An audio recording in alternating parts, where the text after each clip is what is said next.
To enjoy this episode ad-free, please visit patreon.com/forensictales. Forensic Tales discusses topics that some listeners may find disturbing. The contents of this episode may not be suitable for everyone. Listener discretion is advised. At first glance, this case looks like a classic he said, she said. A husband says he was defending himself during a struggle on a dangerous hiking trail. A wife says he tried to kill her. In March of 2025, a couple set out for what was supposed to be a birthday hike along a scenic trail in Hawaii. But before the hike was over, one of them would end up brutally injured, bleeding from the head and screaming for help as other hikers rushed to the scene. Prosecutors say anesthesiologist Gerhardt Konig tried to push his wife off a cliff, beat her repeatedly with a rock, and left her for dead. He says that's not what happened at all.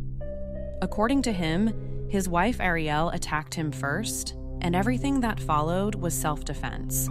Two completely different stories. But in a case like this, where only two people were present when the violence began, what does the forensic evidence actually say? This is a special episode of Forensic Tales, a recap of the Gerhardt Konig trial.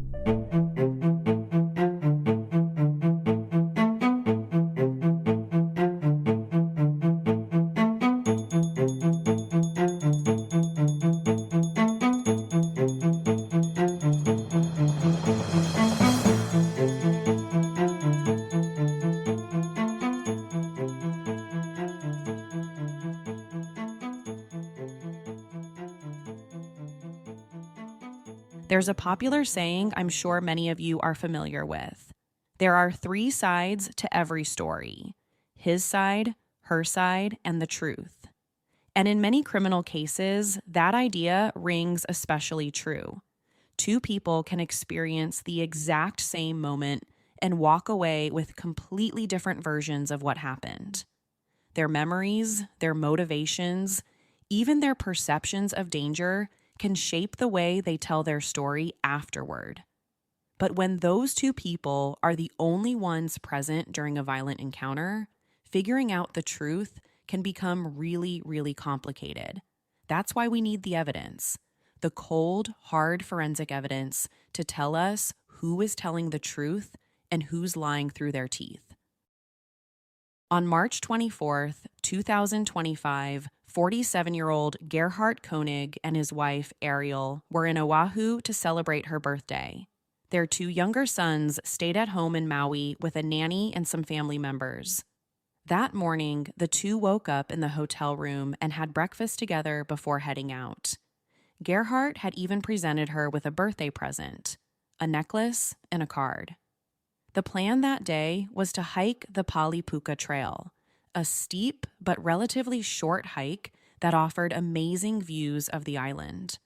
But while trekking their way to the top, one of them was viciously attacked. This is what she said happened. The hike to the top was pretty steep, and in several spots along the way, you are right up against the edge of the cliff. If you make one wrong move, you could easily fall over the side of the mountain. So while they were making their way to the summit, she said she started feeling uncomfortable. There's kind of these cliff faces that you walk past, and it's pretty narrow, and I was just feeling uneasy. I wasn't enjoying myself, she testified. I told Gerhardt, I'm not having fun. I don't want to keep going. I'm going to stop here. So they started to make their way back down to the bottom. But along the way, her husband asked to take a selfie along the edge of the trail.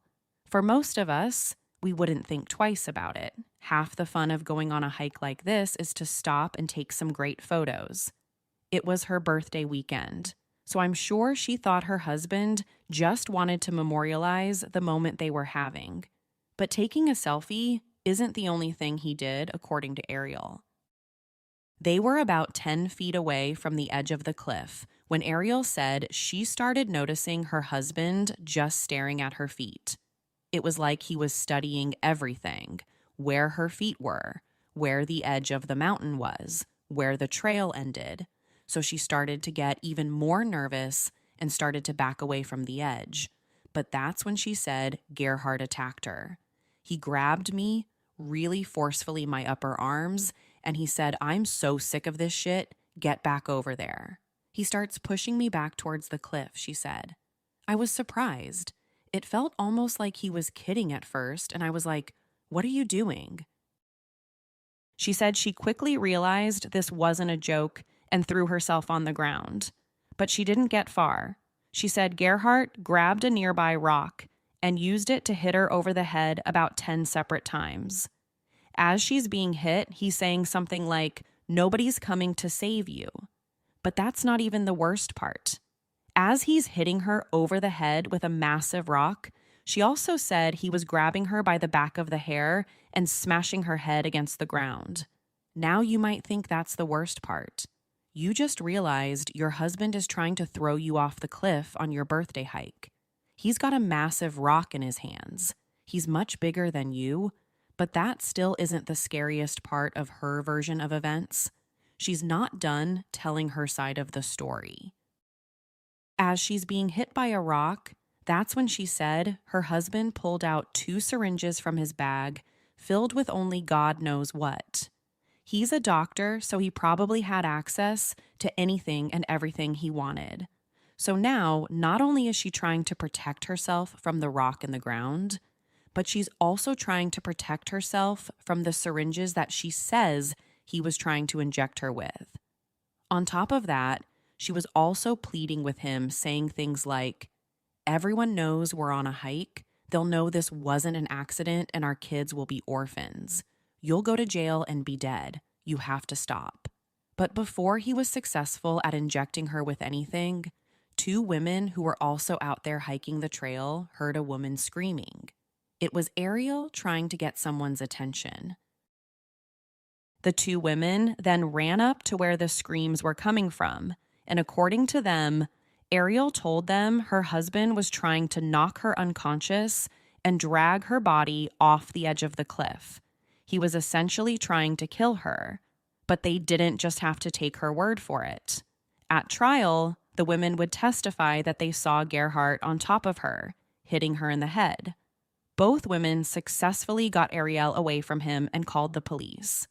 She sustained multiple large lacerations to her face and head and was taken to a hospital in serious but stable condition. Instead of staying at the scene, Gerhardt tried to run away, prompting an hours-long search and closure of the state park.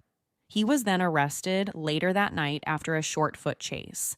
He was originally held on a $5 million bond, but that was later revoked after a grand jury indicted him 4 days later, on March 28th, on second-degree attempted murder charges. Ariel then filed for divorce and attempted to obtain a restraining order against him, although that would be denied since her husband was already in jail without bail. She also took out a little over $100,000 from their joint bank account, which she says was used to cover her medical bills after the attack. In her filings, she said that her husband was angry at her for an alleged affair she was having. On top of celebrating her birthday, the trip was supposed to be a way of rekindling their relationship. When Ariel testified at trial, she said their marriage had become strained after she had what she termed an emotional affair with a married coworker who lives in Washington state.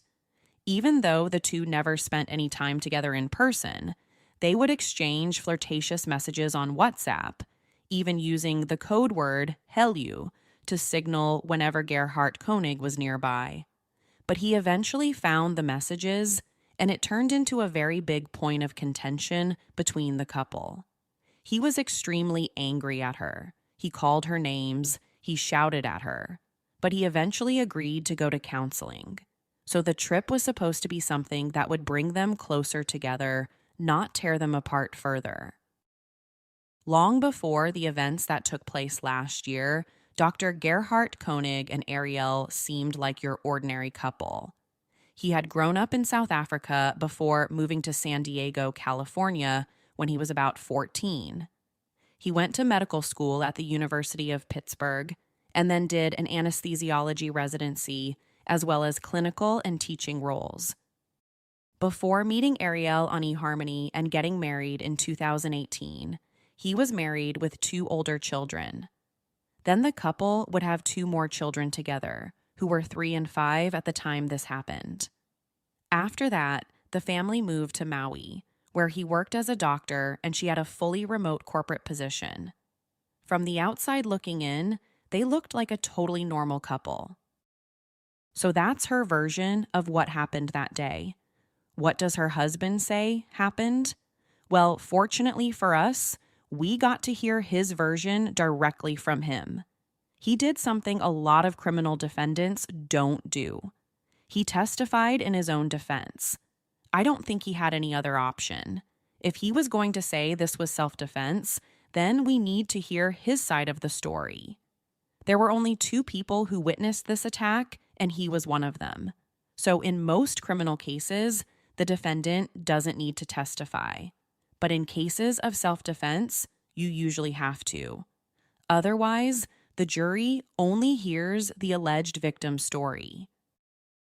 At the time all this happened, Konig worked as an anesthesiologist at Maui Health, which operates hospitals and clinics in Maui County and is an affiliate of Kaiser Permanente.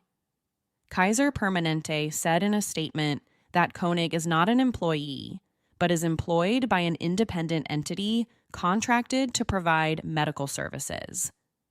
Kaiser said it has suspended his credentials and his ability to treat patients, pending investigation.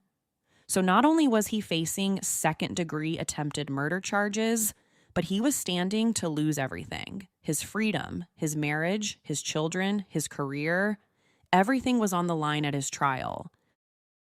What he had to say on the witness stand was night and day about what happened on that hiking trail last year.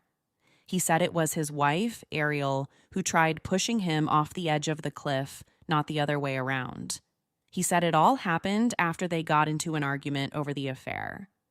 I felt like a shove, and I was almost pushed over the edge, he said. After being pushed, he said the 2 of them began wrestling on the ground. And while they were fighting, he said she was the one who first reached for the rock and hit him twice with it. What followed next can only be described as self-defense.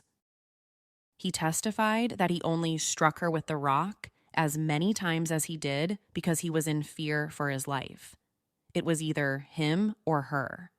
So his only option was to defend himself against his wife, who he claimed was the initial aggressor. When it comes to the syringes, he testified that there were never any.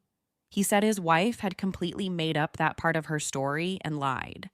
After that, he said he felt suicidal. I just felt hopeless at that point in terms of everything, he said. I felt horrified about what I did to her, that I had caused this to her, that I had resorted to violence against my wife, the person who I love the most in the world. And I just kind of felt hopeless in terms of our relationship too.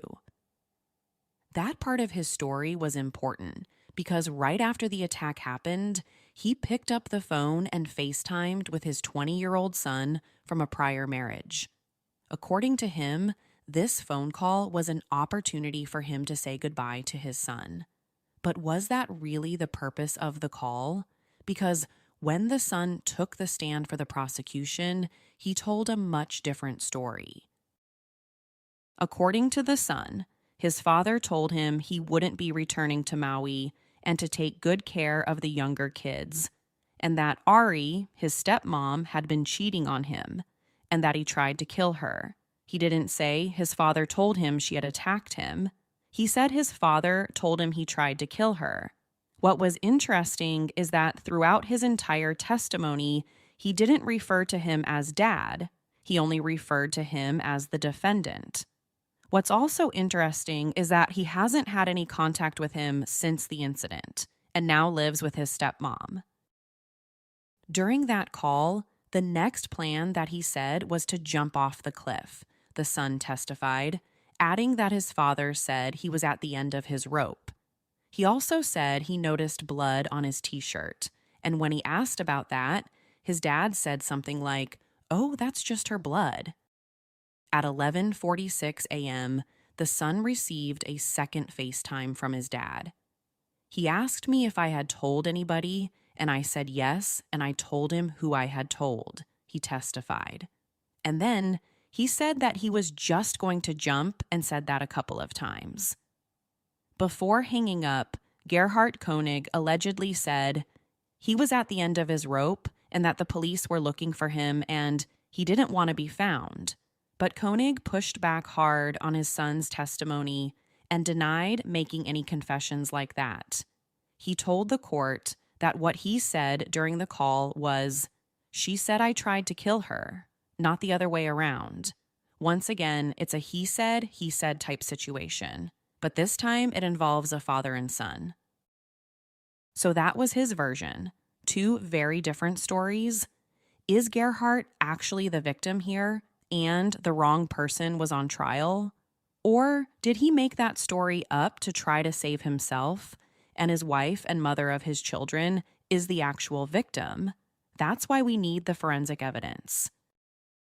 When Ariel was taken to the hospital, she had multiple lacerations and blunt force injuries to her head and face, and the doctor who treated her testified that all of her injuries were consistent with repeated blunt force strikes. That piece of evidence is important because it supports her claims that she was struck with a rock multiple times. One hospital report even described her bleeding heavily as she arrived with obvious, visible head wounds. All of this, according to prosecutors, suggests she was hit by a rock while on the ground, but that's not all. On top of her facial injuries, she also had a broken thumb, which prosecutors argued came from her trying to protect herself from the rock. That's another important piece of evidence because it suggests self-defense. If someone's coming at you with a heavy rock, you're going to put your hands up to protect yourself. The rock was also a very important piece of forensic evidence. Not only were jurors shown the bloody rock, but they were repeatedly told that it matches Ariel's injuries perfectly. It was the same size and shape as her injuries that doctors documented at the hospital. The rock was found by detectives who went through the trail inch by inch after the attack. Then there was the digital forensic evidence. Detective Thomas Inuma with the Honolulu Police Department testified that he was assigned to examine several devices connected to Gerhardt Konig, including an iPhone, a SIM card, and a laptop. They weren't able to fully access the iPhone itself because it had been powered off, but they were still able to confirm some basic information from it, like the phone's model associated Apple account and the phone number linked to the device. But the laptop is where things got more interesting. Using specialized forensic tools, the detective created a full digital image of the computer's hard drive.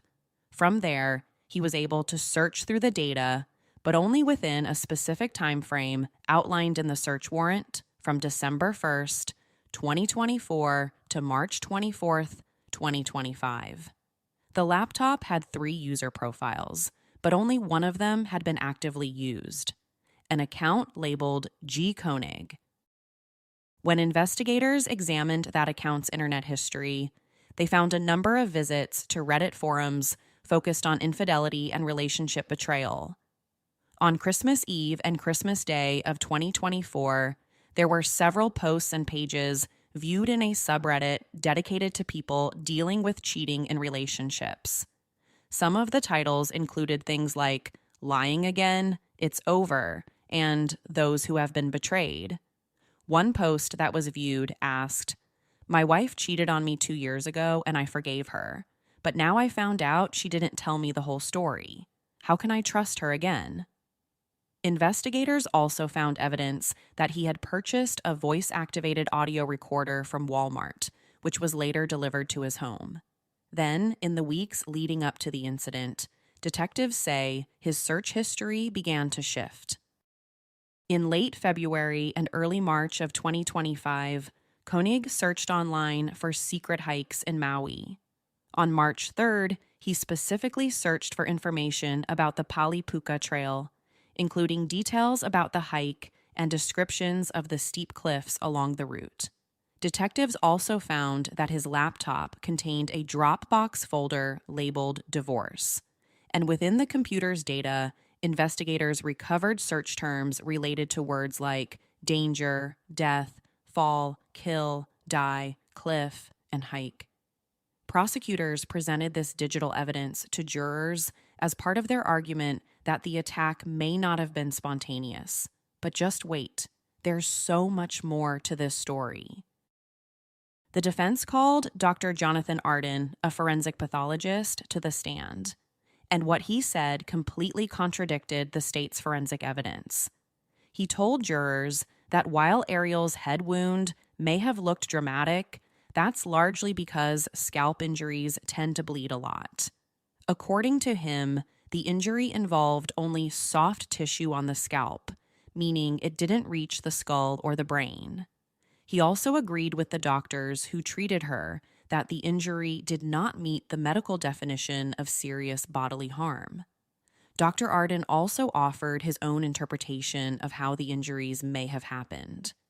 Prosecutors suggested that she was struck up to 10 times with a rock, but Arden told jurors that the injuries didn't appear consistent with that kind of repeated full-force attack. Instead, he estimated the injuries likely came from 2 or 3 impacts, not 10. He also addressed her reported concussion symptoms, telling the court that those symptoms were self-reported and that there wasn't independent medical evidence confirming a concussion. But during cross-examination, prosecutors made sure to highlight something else for the jury, that Dr. Arden is a paid expert witness who frequently testifies for the defense in criminal trials. So while the defense presented his testimony to challenge the prosecution's version of events, prosecutors suggested jurors should also consider who was paying for that expert opinion. I think that's something that often comes up in these types of criminal trials. You can have the same set of forensic evidence, but have experts who come up with 2 very different interpretations of that evidence. But ultimately, it's up for the jury to decide which forensic expert do they believe. So let's take a step back for a second, because when you really look at this case, it comes down to something pretty simple. You have her story, you have his story, and then you have the forensic evidence, which even the experts couldn't completely agree on. She says her husband tried to kill her. She says he pushed her toward the edge of a cliff, hit her in the head with a rock over and over again, smashed her head against the ground, and even tried to inject her with syringes. He says the exact opposite. According to him, she was the one who attacked first, pushing him toward the edge before grabbing a rock. He says what happened next wasn't an attempted murder at all. It was self-defense during a fight. And when the jury heard from the medical experts, they didn't exactly get a clear answer there either. The doctors who treated Ariel at the hospital said her injuries were consistent with multiple blunt force strikes, which would support her claim that she was hit repeatedly with a rock. But the defense's forensic pathologist looked at the same injuries and came to a very different conclusion. According to him, the wounds were likely caused by 2 or 3 impacts, not the 10 strikes Ariel described. And he also pointed out that the most dramatic injury, the head wound, looked worse than it actually was because scalp injuries tend to bleed heavily. So once again, we're left with competing interpretations of the same evidence. One side says the injuries show a sustained attack. The other says they show a fight that escalated. And now the jury has to decide which explanation makes the most sense. Oh, and in case you're wondering about the syringes, they were never found. So whatever type of forensic clues they might have held, we don't know. Did the evidence prove that Gerhardt Konig intentionally tried to kill his wife on that cliffside trail? Or was this, as the defense argued, a violent fight between two people that spiraled out of control. After deliberating for about 8 hours, a little longer than most people expected, the jury returned with its verdict. Gerhardt Konig was found guilty of attempted manslaughter based on extreme mental or emotional disturbance. With that verdict, Konig now faces up to 20 years in prison instead of life with the possibility of parole if he had been found guilty of attempted second-degree murder charges. So, although he was found guilty, this conviction carries a much lower potential sentence than prosecutors sought. But regardless of what the jury ultimately decided, this case highlights something that comes up again and again in criminal trials. When two people tell completely different versions of the same event, investigators and jurors are often left searching for the truth somewhere in the middle. And that's where forensic evidence becomes so important. The injuries, the physical evidence recovered at the scene, the digital trail left behind on phones and computers. All of those pieces can help reconstruct what may have actually happened when no one else was there to see it. And sometimes, even with all of that evidence, the final answer still comes down to how a jury interprets the story those clues are telling. And that's all for this special episode of Forensic Tales. If you found this breakdown of the trial interesting, make sure you're following the show wherever you listen to podcasts so you never miss an episode. And if you want to hear more trial recaps, please make sure to let me know on social media at Forensic Tales. Forensic Tales is a Rockefeller audio production. The show is written and produced by me, Courtney Fretwell. If you'd like to support the show and help fund research, production, and editing, you can do so with a small monthly contribution on Patreon. Patreon supporters get early access to ad-free episodes and exclusive bonus content. You can learn more at patreon.com/forensictales. And if you enjoy the show, leaving a positive rating or review really helps others discover it. For a full list of sources used in this episode, visit forensictales.com. Thank you for listening, and I'll see you next week. Until then, remember, not all stories have happy endings.